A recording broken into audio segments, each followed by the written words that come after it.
Excess water, sugar and certain salt. मतलब ये कौन सी कंडीशन में बनते हैं? जब एक्सेस अमाउंट में वाटर हो, शुगर हो, इवन अच्छे अमाउंट में सॉल्ट भी हो। ओविडिया कैन मल्टीप्लाई बाय बडिंग। मतलब ओविडिया का जो मल्टीप्लिकेशन होता है बडिंग के थ्रू होता है। On solid substratum they give rice new hyphae. मतलब जब ये आपके ओविडिया किसी भी सॉलिड सबस्ट्रेटम में पहुंचते हैं, वहाँ पे एक नई हाइफी को ये क्या करते हैं? जर्मिनेट कर देते हैं, या एक नई हाइफी को ये प्रोड्यूस कर देते हैं।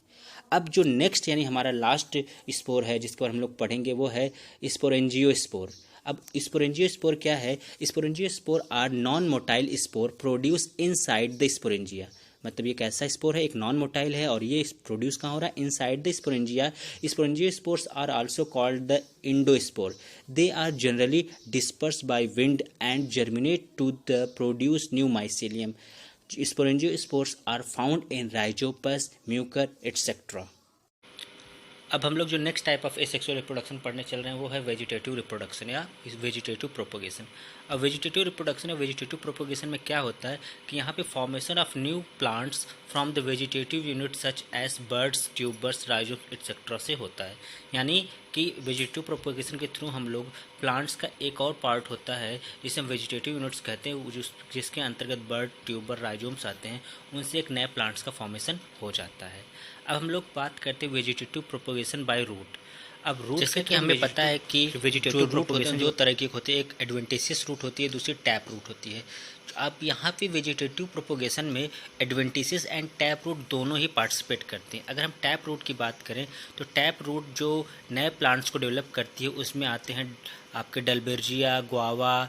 डलबेर्जिया का मतलब है शीशम, गुआवा, अल्बीजिया एटसेट्रा के जो प्लांट्स हैं इनमें नए प्लांट्स का डेवलपमेंट उनके टैप रूट से ही हो जाता है। उनके टैप रूट्स में स्पेशल काइंड्स के बर्ड पाए जाते हैं।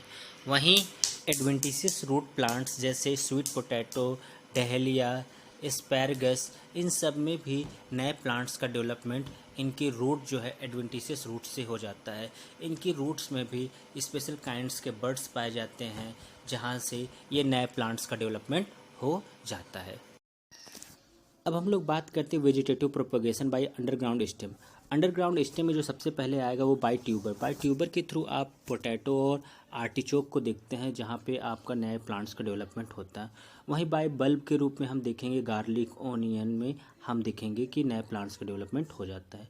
वहीं बाय राइजोम की बात करें तो बाय राइजोम के थ्रू बनाना, जिंजर, टर्मेरिक और एडियंटम में नए प्लांट्स का डेवलपमेंट होता है। ये चाहे ट्यूबर हो या बल्ब हो या फिर राइजोम हो, ये तीनों के तीनों जो हैं वो अंडरग्राउंड स्टेम होते हैं। अब हम लोग जो नेक्स्ट टाइप का वेजिटेटिव प्रोपोगेशन पढ़ेंगे वो है बाय लीव्स के थ्रू। अब बाय लीव्स के थ्रू जो वेजिटेटिव प्रोपोगेशन आप देखते हैं वो आपको बिगोनिया, ब्रायोफाइलम में आपको देखने को मिलता है। इसमें इन प्लांट्स में हम देखेंगे इनकी जो लीव्स होती हैं, इनके लीव्स के किनारे किनारे मार्जिन में बर्ड्स पाई जाती हैं। अब ये जैसे ही ये लीव्स, इनकी जो लीव्स होती हैं जैसे ही मॉइस्ट सॉइल के अंतर्गत आती हैं, जैसे मॉइस्ट सॉइल के से टच में जैसे ही आएंगी वैसे ही इनकी जो बर्ड्स होती हैं उनके बर्ड से नए नए प्लांट्स ग्रो करना शुरू करेंगे